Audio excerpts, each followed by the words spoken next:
Welcome to Talent Experience Live, your weekly look at all of the hot topics in HR. People are 28% more productive when they use vacation time. Involving themselves very deeply in diversity and inclusion efforts. Ramping up college recruiting and career fairs. Artificial intelligence helps automate certain tasks. 50% more applications.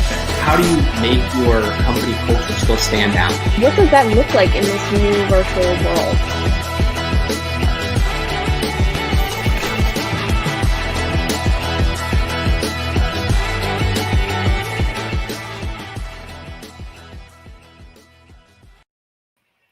Welcome, everyone. Happy New Year, and welcome back to Talent Experience Live, your weekly look at all of the hot topics in HR, along with interviews with leaders in the industry, as well as my personal favorite, HR tech. This is obviously covering everything that you need to know in recruitment, talent acquisition, and talent management. And of course, remember, we are live every Thursday at noon Eastern time. That is Thursday, not Blursday, which is a new term that I've heard over this pandemic. So if you're either joining us for the first time or the 26th time, please remember to hop into the chat, ask your questions, get your comments commented on. And I want to kick that off initially today by starting with, where's everyone from? Where are people joining us from? Where are you tuning in? Are you enjoying your lunch? I see in the comment section right now that Susan is joining us from New Jersey. Welcome. And Chris from New York, welcome as well. We are happy to have you here. And if this is your first time or 26th time, as I'd mentioned, it looks like Jen is joining us from Ambler, Pennsylvania. Welcome to the show. Feel free, while you're here watching the show, like and subscribe our content, whether it be LinkedIn, whether it be YouTube. We put out great content, if not every day, every single week. A couple more people. Tom is tuning in from PA as well, and John Ryle from Earth. Greetings, Earthling. This is awesome. Love seeing this, but definitely follow us and like our content on Facebook, LinkedIn, Twitter. And since you are here and now, I am Devin Foster, and today's topic is all about 2021 and empowering your talent to realize their true potential. But before we jump in, since people are hopping into the comments section, I would love to hear what people's New Year's resolutions are. I know it is that time of year. Hopefully no one has broken theirs yet. Mine is to read more nonfiction books. I feel that my life is already consumed with Netflix with plenty of fictional storylines. So definitely chime in with your New Year's resolution. And I look forward to hearing that. So today, 2021, realizing that so many organizations aspire to capitalize on empowering talent and realizing their true potential. However, some occasionally fall short. Whether you are a part of a 1,000-person organization where opportunities exist, but they are tough to highlight or get people excited about, or just a few hundred employees who are needed to fulfill their current roles, it's tough to get talent to transition and say, hey, I want to be a part of this in this organization, or I want to grow my career in this way. And I think the pandemic has made it even harder with most individuals working virtually. So no matter what situation you are in, this is always easier said than done. And that is why we have a very special guest today, Mary Miller, CEO of JANCOA and strategic coach for entrepreneurs for over 20 years, as well as a self-proclaimed dream manager. We will bring Mary onto the show to talk about 2021.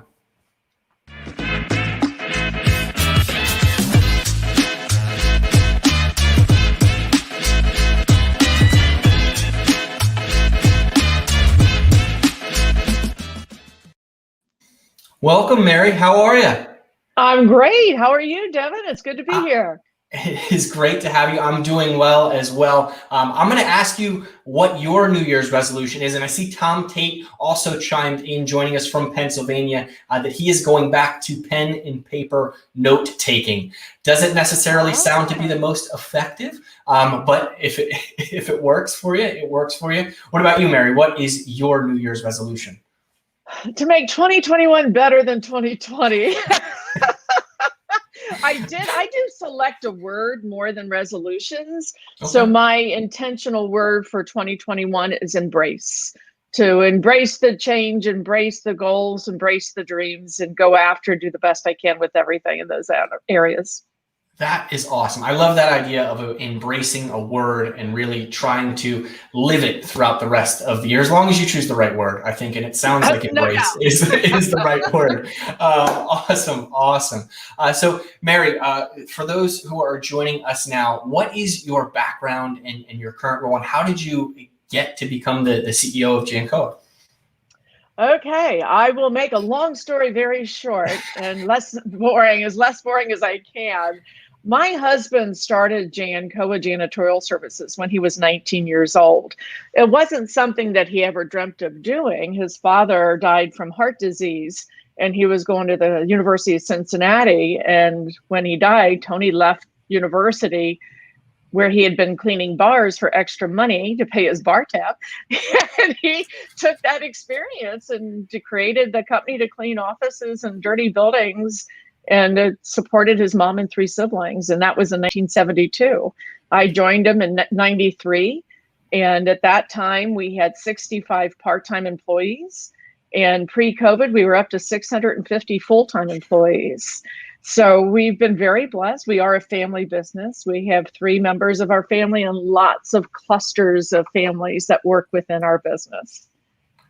That's awesome. I love to hear a real heartwarming story of a family-owned business. And also, it sounds like the growth is going well. Offices always need to be cleaned, especially now. I think cleanliness is going to be very big in the future when we do return to work, which is hopefully sooner rather than later. Now, Mary, I know we've had some talks off air, and my first question for you is, what is the difference between dreams and goals, and why does it matter so much?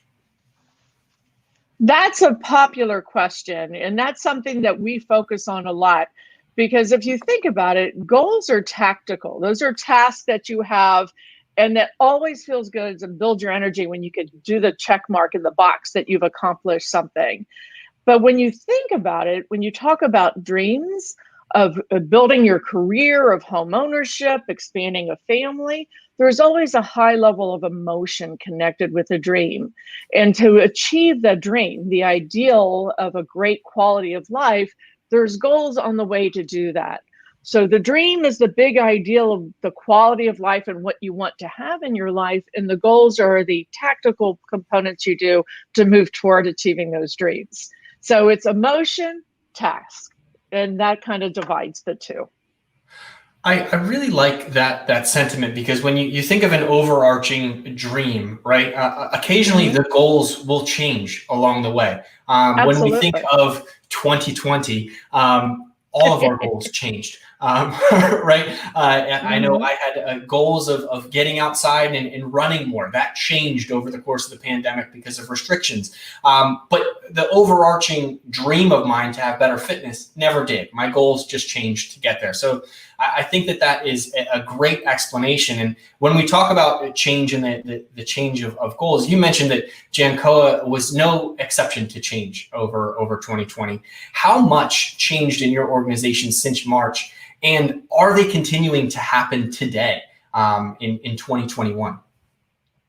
Well, our company has definitely experienced a lot of change over the almost 50 years being in business, but nothing compared to what we went through in 2020.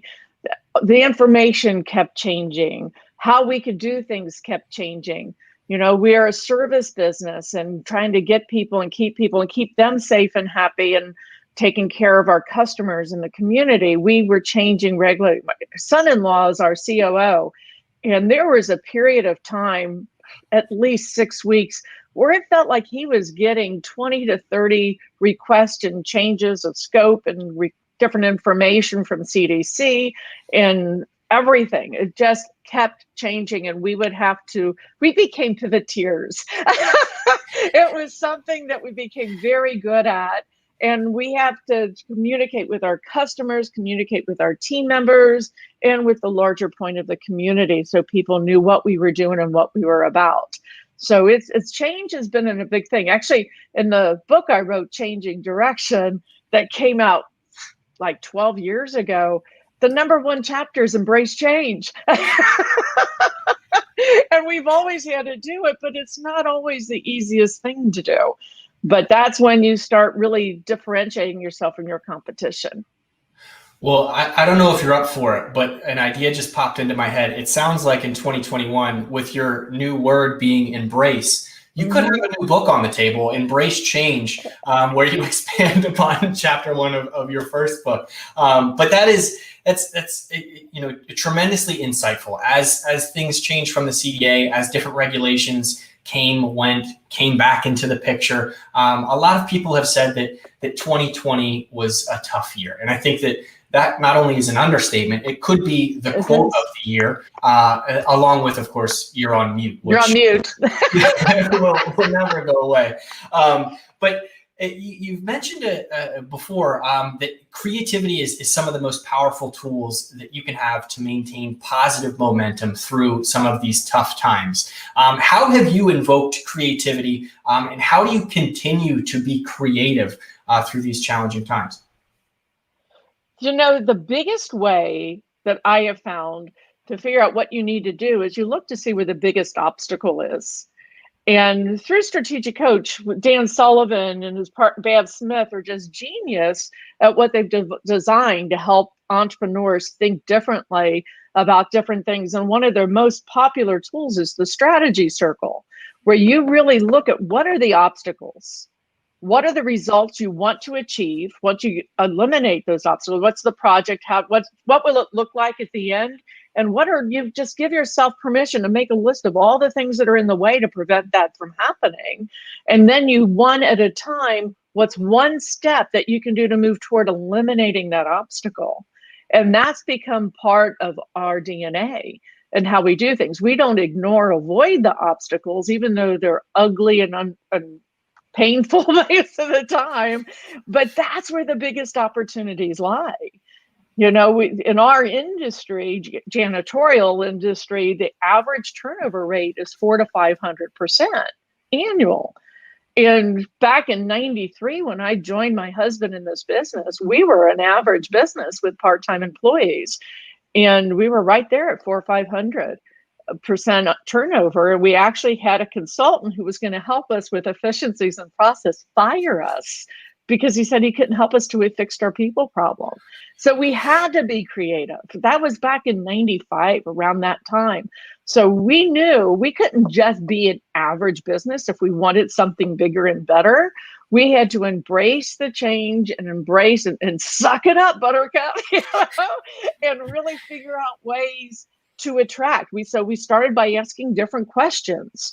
So if you want to be creative, you have to be really clear and look at what are the obstacles that you're trying to avoid, and what are the questions that you can ask differently. Because if you're not getting different results, you're just repeating the same questions, and you're just going through around and around on that merry-go-round, and it's not going to bring you to anything better or different than what you've been experiencing. Absolutely, and it invokes this one thought or one statement that I've heard before, and it's called the 10-10-10 rule. I don't know if you're familiar with this, but when you think about change and instituting that change and sticking to it, you think about what that change would do to your organization 10 minutes from now, what it would do 10 months from now, and then what it would do 10 years from now. And I think that when you are looking to grow your business and continue to instill positivity and embrace some of that change, you really have to look at it long term. It's going to be difficult. It's going to be challenging. And you have to see, when we reach our end goal and our end dream, how will this affect us, right? You have to look at it each step of the way. And one of the challenges that I think a lot of organizations come across is not every individual expects to follow that straight path of starting at an entry-level employee, moving up to maybe team lead, maybe senior member, and then into manager. Everyone has a different path. I love talking to HR professionals and saying, did you dream of being in HR when you were a little kid? Is that exactly what you want? No, there always changes. So at JANCOA, How do you create a safe place for them to develop if they don't want to be a manager there, or potentially if they have other dreams where they want to evolve their career past JANCOA? Well, that's a really important part of our culture. And I appreciate you asking me that question, Devin, because we really do focus, and Covey said it best, begin with the end in mind. And when you do it, that 10 years thing, and reverse engineer it of what you want to do. But if people, so many people, regardless of the amount of education or success they've had in their life, it's a humanity thing. It's not a position thing that people get stuck. And so for us, we created this program when we were fired by that consultant so many years ago. We created a program that really evolved into a culture of caring. And the core of that program is helping people reconnect or get clarity of what it is they want in their life. What is their dreams? We inspired the program that Matthew Kelly wrote about in the best-selling book, The Dream Manager. That was us. We were the company that started doing it. We help people buy homes. We help people from Africa get their driver's license so that they could drive to get a job. And that's some interesting stories there. We help people become fiscally aware and responsibly and know how to budget. So it was all the things that we were doing was helping them move toward achieving dreams of what they wanted. Because like myself, I haven't met anybody yet that said they dreamt of growing up and being a janitor.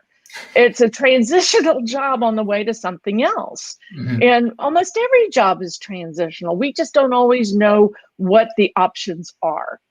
And as we move forward, awareness comes into play. And what we do is we open the opportunity to connect our team members with programs and agencies that have programs to help them be aware of what that is and get what they need to be able to move toward where they want to be. That's amazing. And as we're talking, I see the comment section continuing to move. So I wanted to say, welcome, Jin from Houston Texan. Houston Texan. Football's on my mind, clearly. But Jonathan said, really powerful points and obstacles. Love it. And then Tom Tate said, it sounds like confronting your obstacles can introduce challenging and tough conversations. Any tips for communicating with colleagues and employees when the conversations are difficult? Tom, that's a really good question, and not something I've always been good at. That was not an environment I was raised in or worked on in the past. So that my word this year is embrace. I embraced a few years ago the fact that as a good leader, I had to learn to be better. And it was up to me to take those steps. So I think that year I read 4 books on communication and conversations. And Fierce Conversations was one of them. But the biggest, easiest tip I can tell you, rather than say, go read these 5 books, is to focus on the end in mind, acknowledge the humanity, and use I statements. And make sure that you always show that appreciation for what is working, and then acknowledge the opportunity for improvement. One of my favorite books that really helped me address the difficult conversations with individuals is Dr. Henry Cloud's one of my favorite authors. And he wrote a book called Changing Direction, Difficult Endings, Necessary Endings. I'm sorry, it was Necessary Endings. And it's not about ending relationships, but ending patterns of behavior and the way we do it. And the way he talked about having those conversations with individuals and acknowledging humanity, but very clear about what it is you want in the big picture, the end goal, what you appreciate about what they're doing, what needs to change, and asking are you willing to do that? Do you think you could do that? Or do you want to do that? And that changes the game, because so many times as leaders and HR professionals, we think that because we hire somebody who say they want to do a job and we tell them the task of what to do, we start telling them the result of what to do, and we just assume they're going to do it the way we want it because they understand. And they don't always. Yeah. And we have to give them permission to ask questions, ask clarity questions, and to touch base with them in a way that we're aligned with them and not leaving them on their own. I think that sentiment is so important, especially now, where we kind of all have sheltered in our own homes and have been cut off for the typical office environment, or the typical team environment, where I'm sure you have teams that are working with smaller groups now, and that expands beyond, where there's less communication, right? There's less understanding. There's less people that they can ask questions to when they have concerns and questions about their workforce. For those of you just joining us at home, we are joined by Mary Miller, CEO of JANCOA. And this has been a spectacular conversation so far. So if you haven't caught the whole thing, feel free to catch the replay on our YouTube channel or on our blog post, phenom.com/blog. That'll be up in a couple days. But continuing on with this, Mary, I am sure that you get a ton of candidates and employees who have unique talents. I think that can be said for every organization, but as you said, not many people grow up wanting to become a janitor, so they have other unique talents that they want to pursue. How do you let this drive your employees, and is it a part of your company's mission, and if so, why? It's a major part of our mission, is to help people become who they are made to be and help them improve their quality of life.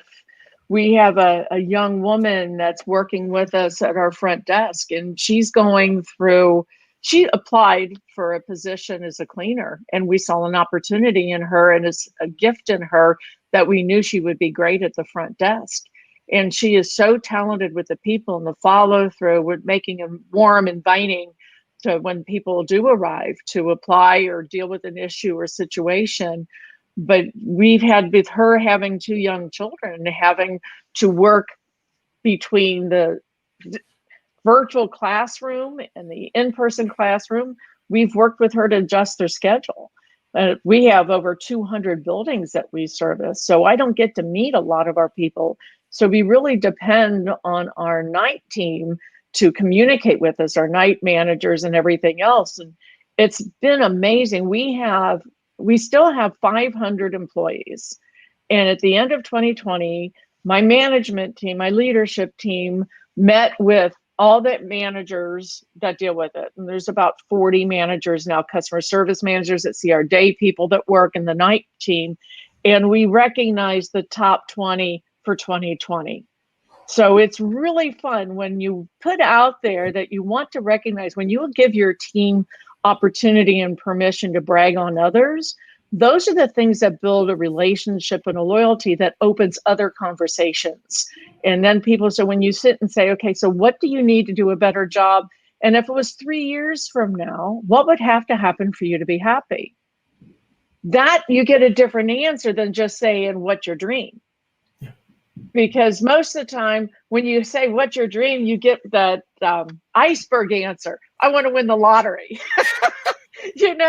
People don't just think of that bigger. If they don't think you really care or want to hear about it, they're going to go with the safe thing, not with the emotional dream component. So that makes a huge difference. Yeah, it reminds me of SMART goals, right? The achievable goals that you can create and look to. We do have a couple other comments right here that I just wanted to call out. Looks like we have a LinkedIn user that says, that was a good suggestion. I think the book mentioned Necessary Endings by Henry Cloud. Is that the correct book? Awesome. Yep. Awesome. I may add that to my list for my New Year's resolution since I'm not reading nonfiction anymore. Well, and then Jonathan, I'll have to send you a copy of my book, Changing Yes, Direction. Please do. please do. And the new one that you're working on in 2021. That's right. That's right. You had no idea you were joining the show, and I was going to tell you to write a book. I was already planning on writing a book, so that's kind of scary. I'm thinking, how did he know? And then Jonathan Dale chimes in with 2 more comments that says, helping others find their passion and aligning that with a role makes everyone productive and happy, as well as he says he wants to win the lottery all the time. We all do. I personally have to play more to win, but I think we all want to win the lottery at some point. Absolutely. All right, Mary. So big question here. How will you apply some of the lessons that you've learned in 2020 to the future, and what steps and actions will you take to help achieve a successful 2021? Well, one thing that we've always known is our best people come from our current people, and even quite a few from our people that work from us from the past that have moved on to other jobs. So one of our lessons that we've expected, and that's actually one of my topics in my fascinating future focus, is to really take the time to extract lessons from the past. And so we're really upping our game for our referral program. And employees can get as much as $1,000 for referring an employee if they stay for a year, and the new employee gets that bonus also. So everybody wins in that process. So when you take a look at any experience and you make a list of what's working, that gives you the energy to deal with what's not working or where there's opportunities for improvement. And when you just allow yourself the freedom to make a list without just trying to think of the main thing, I call them sprints. It's so powerful just to write down what's the biggest obstacle you're dealing with today. And if you do it with team members, it's more fun. You can make it a game. And you set a timer for 3 minutes and everybody write down what are the biggest obstacles. And you'll be surprised at how often you all will think of at least 2 or 3 of the same things. And just take one at a time. Why is that an obstacle? What are the problems that's causing that? What's the ideal result that we would like to achieve? And then you can start strategizing to be able to break that elephant down into smaller pieces.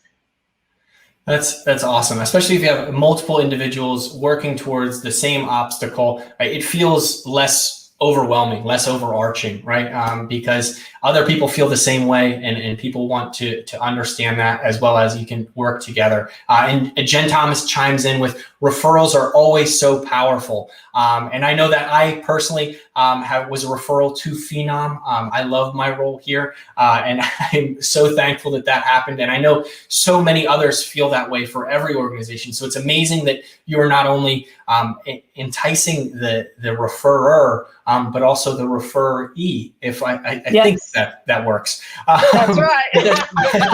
That's awesome to have motivation for both individuals, and something that you can look forward to on day one and look forward to on day 374 or whatever it may be. So that's awesome. Becomes a partnership where they're like accountability buddies, where they help each other out because they both benefit. So it's almost like they're mentoring. The referrer is kind of mentoring the referee, so they both benefit from that deal. And I wanted to add real quick on the obstacle. Don't just get your HR team together. Get the different members from the different places. So because what happens is, so many times is the HR team, which is the easiest job in any company, they look at things through a certain lens, but not realizing how operations have a different perspective of that impacts them differently when there's HR issues. And the sales department impacted by operational issues, that's impacted by the HR issues. So bring in all the different components of the team so that you can address these things in a way from a very healthy perspective, instead of just a one vantage and not realizing the after effect and the ripple effect that would have. That's awesome. Mary, one thing that I've gathered from this conversation and other conversations that we've had is that you excel at helping people realize their true potential. Tell us what this means for your company as well as other companies for growth, and even things like their employer brand that people dump money in all the time. We need to enhance our employer brand, when it sounds like you can just start by helping people realize their potential. Well, let me tell you, Devin, it's where the rubber meets the road. An old boss of mine used to say all the time. During pre-COVID, our business doubled in less than 8 years without a sales team. And that's because of referrals from our employees, refer employees, our customers refer customers, and I'm very enmeshed and involved in our community. So when you create value and you work on things and really care and not just sell your product or service, and you really acknowledge the humanity, it's amazing how things flourish and grow. And that's the best way for any business. You know, when you have great reputation and really caring in all those aspects, and you focus on being a healthy business and all aspects of it, that helps attract more business to you. And when you add marketing and sales to that, then it can be the exponential growth that everybody talks about wanting to achieve. And maybe you'll become the unicorn company that everybody wants to replicate. Absolutely. And I'm recording this and I'm sending it out to all of the people that say marketing does nothing. They never help us out because you just said that it's part of what the rubber meets the road. All right, Mary, I know that you are very busy. And before I let you go, any final thoughts for having a wonderful 2021 and really embracing the future that you have there? Well, I think it's really important to realize that it doesn't matter what's going on in the world, our personal choices and how we choose to be in our life. Have fun. You know, you can be serious, intentional, and enjoy the process. There's a lot of bad stuff going on, but there's a lot of good stuff. There's some silver linings. I mean, the time that families are getting to spend together, find a way to enjoy it and embrace what you have and make the best of it, so that 2021 could have more great stories of connection. Because people, when at their deathbed, don't talk about wanting to work more and wish they did better on their job. They talk about the relationships. So, you know, when we really depend and develop on the relationships and be who we're made to be and be accountable to the choices we make, life works a whole lot better. That is the perfect wrap up for this, Mary. I appreciate it. I loved having you on. I can't wait to have you on when things return to normal. Maybe I can come out to Cincinnati and do an episode. Maybe you could come to Ambler. But this has been an absolute blast. I appreciate it. I wish you nothing but the best for 2021. And I look forward to reading your previous book as well as your next book. Excellent. But Excellent. We'll see you soon. All right. Thank you so much, Devin. Good luck, everybody. Awesome. Well, there you have it. That was Mary Miller, CEO of JANCOA. Tremendously great information. I want to thank everyone for participating. This is always so much more fun when we have individuals who are chiming in the chat. Vishal says, perfect ending. Thank you, Jonathan Dale. Thank you, Natalie Thomas. Thank you, Tom Tate. Thank you, Jin Chong. Thank you, John Ryle. Thank you, everyone, for joining us. Connie Cornier, this has been a fantastic episode, and I really appreciate the participation. But before we go, I found a quote yesterday today on yesterday's event, and I would be remiss if I didn't say anything. This was from Candace Nichols, SVP of People and Workplace at Snag a Job, and this was on a TLNT article, and it says, I had someone reach out to me today. If you have any suggestions on how to try and focus on work during all this, I'd love to hear it. I'm struggling. Her response was to her, don't try to focus. Let your manager know you're struggling and that you need a little bit of space. The most important thing we can do as leaders is not to expect to be business as usual. Give people time to process and a safe place to talk about how they are feeling. Maybe it's a Slack channel. Maybe it's a resource group. Maybe it's an ad hoc pull-up, letting people know it's okay not to be okay. It's impossible to focus when incredibly frightening situations are unfolding, especially if you, like us, have employees where the violence is happening. Like I said, that was a quote from Candace Nichols, SVP of People and Workplace at Snag a Job. We've dropped the link for the article right there. So I just wanted to take the time to say that. And with that being said, I hope everyone is okay. And even if you're not okay, just know that you aren't alone and we will all make it through this. It won't be easy, but talk to those who you need to talk to. And please stay safe, stay healthy, stay strong. Good always overcomes evil. And I look forward to seeing everyone next Thursday.